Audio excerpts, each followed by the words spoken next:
قد أنصح لي أبي ورابت بحسنها أمي وأرشدني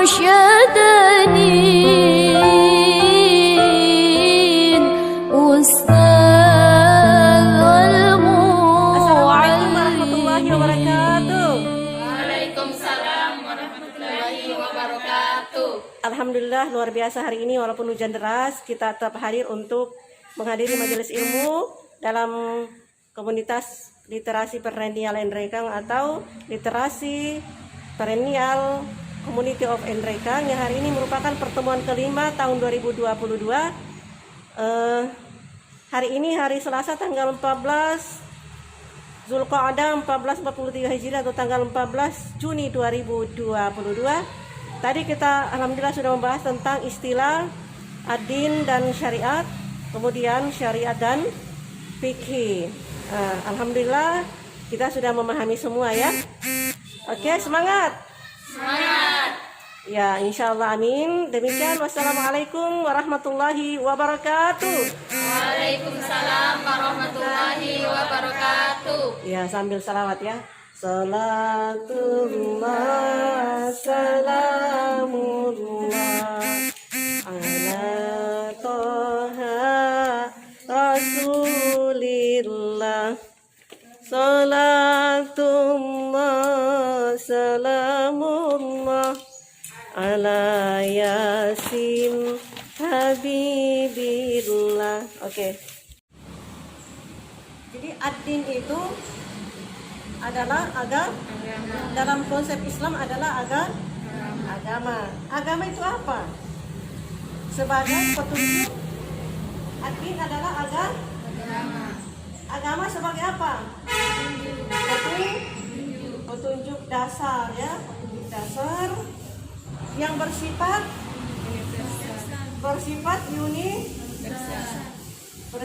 universal. Kemudian yang mengandung norma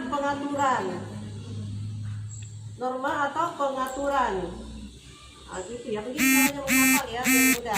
Kemudian pengaturan yang bagaimana? Yang meliputi seluruh aspek kehidupan. Seluruh aspek kehidupan ya. Nah, kemudian petunjuk ini seluruh aspek kehidupan yang mengandung norma itu untuk apa? Dalam rangka mengorientasikan pengabdian kita kepadanya, mengorientasikan pengabdian kepada Allah ya, kepada Allah Subhanahu wa taala. Nah, gitu ya. Dan ad-din ini bersifat tetap, tidak berubah sesuai dengan perubahan atau pergantian nabi atau rasul. Ini ulang ya. Ad-din itu adalah agama sebagai petunjuk dasar, kemudian bersifat universal untuk dia memiliki norma pengaturan ya. Kemudian norma pengaturan ini bersifat mencakup seluruh aspek kehidupan ya. Kemudian untuk apa pengaturan ini? Untuk apa kita ini melakukan sesuatu hal? Semua untuk mengorientasikan pengabdian kita kepada Allah. Dan agama ini bersifat tetap, tidak berubah sesuai dengan perubahan atau pergantian nabi dan rasul. Jadi walaupun ada pergantian nabi dan rasul, ad-din ini tidak berubah begitu. Paham? Oke. Baiklah dari semuanya. Tadi kita sudah belajar ad-din. Maksudnya istilah ad-din. Sekarang kita mengulas tentang makna atau istilah syariat. Tapi syariat di sini tanda kutip apabila diperhadapkan dengan istilah ad-din. Jadi istilah syariat bila diperhadapkan dengan kata ad-din dalam arti yang luas, syariat adalah segala ketentuan yang bersifat global, ketentuan yang bersifat menyeluruh, universal. Kemudian berkaitan dengan seluruh aspek kehidupan manusia. Kemudian dan syariat ini adalah metode atau program implementasi dari ad-din. Nah, syariat ini kalau tadi ad-din adalah pokok dasar, ad-din tidak berubah dalam konsep Islam, tapi syariat apabila diperhadapkan dengan ad-din itu bisa berubah, ya, bisa berubah, bisa berbeda sesuai dengan pergantian nabi dan rasul.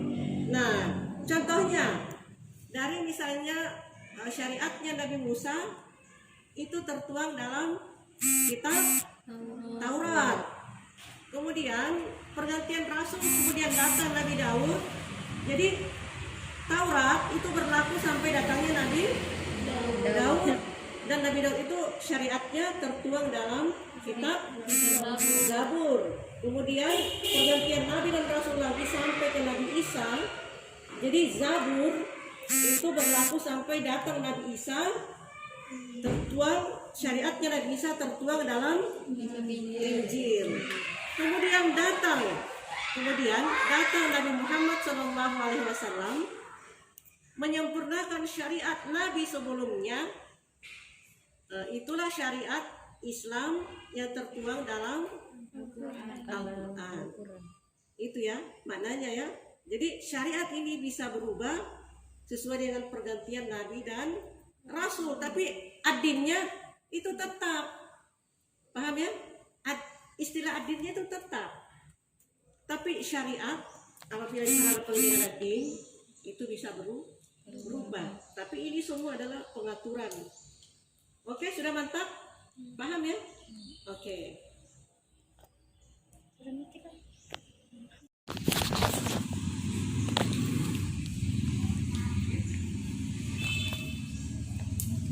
Nah, sekarang dari semuanya, sekarang kita belajar istilah syariat dan fikih. Kalau tadi kan kita belajar ad-din dan syariat. Sekarang kita belajar syariat vs fikih. Syariat di sini dalam arti yang luas diperhadapkan dengan fikih berarti adalah sesuatu yang pokok atau usul, paten. Syariat adalah ketentuan semua aspek kehidupan, yaitu syariat, yang merupakan implementasi yang tercakup dalam ad-din. Dan ini bersifat luas, mencakup bidang i'tiqadiyah atau akidah, muamalah atau ibadah, muamalah ya. Kemudian khuluqiyah, akhlak. Kemudian fikih secara bahasa adalah fahima yafhamu, pahman. Artinya pemahaman yang mendalam. Secara istilah fikih adalah pemahaman yang mendalam atau upaya yang sungguh-sungguh dari para ulama mujtahid untuk menggali atau mengistinbatkan hukum dari Al-Quran maupun Al-Hadis, atau upaya yang sungguh-sungguh dari para mujtahid terhadap syariat Islam yang tercakup dalam syariat ini ya. Kemudian yang terkandung dalam Al-Quran maupun Al-Hadis. Nah, karena syariat ini merupakan pokok, itu terdapat di dalam Al-Quran maupun Al-Hadis. Jadi Al-Quran dan Hadis itu adalah syariat, pengaturan pokok. Nah, gitu ya. Usul itu pokok atau paten. Nah, sedangkan kalau fikih itu ada di dalam kitab-kitab fikih yang disusun oleh para ulama. Para ulama itu mengkodifikasikan, mensistematisasikan agar kita mudah memahami apa yang terkandung dalam Al-Quran. Nah, karena syariat ini bersifat pokok, maka ia adalah paten. Ia adalah syariat Islam. Sedangkan fikih, jadi ini qat'u, sifatnya qat'u, jelas, paten. Karena Kalau fikih, karena dia merupakan pemikiran para ulama, maka terkadang fikih itu berbeda dari ulama yang satu dengan ulama yang lain karena perbedaan metodologi pengistinbatan hukumnya atau cara mengambil hukum, atau berbeda pola pikirnya, atau berbeda di dalam mengambil atau menerjemahkan Al-Quran maupun Al-Hadis, atau terkadang berbeda karena perbedaan tempat dan zaman. Tapi itu fikih. Fikih bisa berubah, fikih bisa berbeda, tapi itu fikih. Nah gitu ya. Nah kalau syariat itu pokok. Nah karena ini fikih maka dia zonni. Zonni artinya zon ya, zonni berarti dia bisa berubah. Nah, misalkan kita lihat ya kenapa ada fikih ini, fikih itu, terkadang ada berbeda.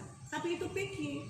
Sementara syariat di sini adalah ketentuan yang ada dalam Al-Quran maupun asul atau hadis. Itu pokok, itu syariat ya.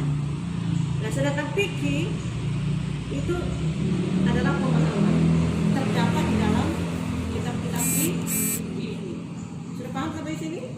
Jadi tadi kan kita sudah belajar adin dengan syariat. Nah kalau adin itu pokok, syariat kalau berhadapan dengan adin itu bisa berubah sesuai dengan perubahan atau pergantian Nabi dan Rasul. Kalau syariat PS fikih, syariat adalah ketentuan yang pokok, usul yang meliputi seluruh aspek kehidupan, yang mencakup intiqadiyah, muamalah, hulukiyah, umum ya, global ya, terus luas ya. Nah terdapat dalam Al-Quran maupun Al-Hadis, dan dia bersifat paten. Kemudian fikih karena dia pemahaman dari masing-masing para ulama, berarti dia zonni dan tersusun di dalam kitab-kitab fikih, bisa berbeda, bisa berubah dari ulama yang satu dengan ulama yang lain, dan bisa berbeda karena perbedaan metodologinya, perbedaan pola pikir, perbedaan tempat dan zaman. Tapi itu fikih. Paham sampai di sini ya? Oke, jadi fikih itu pemahaman. Nah, gitu. Paham, oke? Kita materi baru mahfuzat hari ini sebelum kita masuk kajian ya. Coba bilang mansarah. Itu man ya, tapi karena bertemu dengan sin jadi ihfa. Jadi mansarah. Mansarah. Jangan ditulis dulu biar mudah hafal. Kita fokus hafal dulu. Mansarah. Alad darbi. Alad darbi. Mansaro alad darbi. Mansaro alad darbi. Mansaro alad darbi. Coba diulang. Lanjut. Kita lanjut. Wasola. Wasola.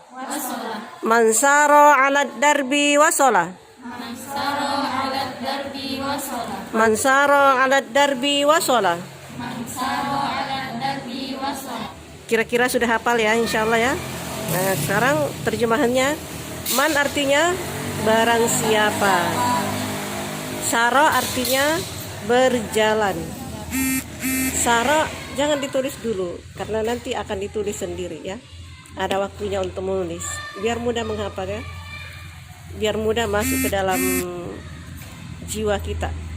Mansara, man artinya saro artinya ala di atas. Ala dia darbi rel. Rel ya. Wasala sampai. Tahu rel? Rel kereta api. Pernah lihat rel? Rel itu kan kereta api kan berjalan di atas rel. Kalau melenceng sedikit out gitu. Sudah hafal kira-kira? Nah, mulai dari Novi. Mansaro ala darbi wasana, barang siapa yang berjalan pada rel di atas rel maka sampai. Ya. Mansaro ala darbi wasana, barang siapa yang berjalan di atas rel maka sampai. Ya. Mansaro ala darbi wasalah. Barang siapa yang berjalan di atas rel maka dia akan sampai. Iya, bagus. Mansaro ala darbi wasolah. Barang siapa yang berjalan di atas rel maka sampailah ia. Mansaro ala darbi wasalah. Barang siapa yang berjalan di atas rel pasti akan sampai. Mansara Alat darbi. Mansara ala darbi wasolah. Barang siapa yang berjalan di atas rel maka ia akan sampai. Mansara alat darbi. Mansaro ala darbi wasalah. Barang siapa yang berjalan di atas Rel. dia akan sampai. Ya, dia akan Sampai. Kira-kira paham maknanya? Itu paham pasti ya, insya Allah. Sekarang sudah hafal ya? Kira-kira 5 menit, kurang lebih 5 menit ya. Sudah hafal tanpa ditulis. Tadi seandainya ditulis pasti lupa terus. Kemudian caranya menghafal, jangan dihafal terjemahannya, tapi tahu artinya satu-satu sehingga akan selalu dihafal. Begitu metodenya menghafal ya. Kalau kita semuanya nanti jadi guru, begitu caranya, metodenya untuk memberikan pemahaman kepada anak murid kita. Begitu caranya kita mentransformasikan ya.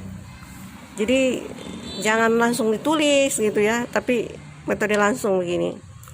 Nah, oke. Barang siapa yang berjalan di atas rel, jadi maksudnya begini, barang siapa yang berjalan di atas jalannya, barang siapa yang berjalan sesuai dengan aturan mainnya atau kaidah-kaidahnya, pasti akan sampai selamat, sukses. Begitu. Jadi kira-kira ada yang bisa memberikan argumentasi? Silahkan, kita mahasiswa itu harus belajar bicara ya. Apapun, lebih baik kita belajar di sini, lebih baik kita salah di sini daripada nanti kita di luar. Terbiasa nanti kita berbicara itu insya Allah pasti akan beda dengan orang yang senantiasa hadir dalam majelis ilmu dengan yang tidak pernah hadir dalam majelis ilmu. Nah, ini kita hadir di sini adalah merupakan hal yang berbeda, dan itu akan menunjang prestasi kita di akademik kita di kampus ya. Tuh.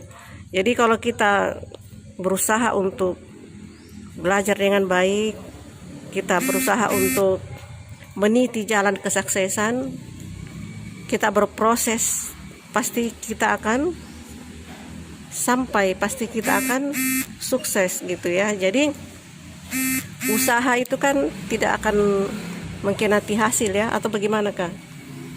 Oke gitu ya.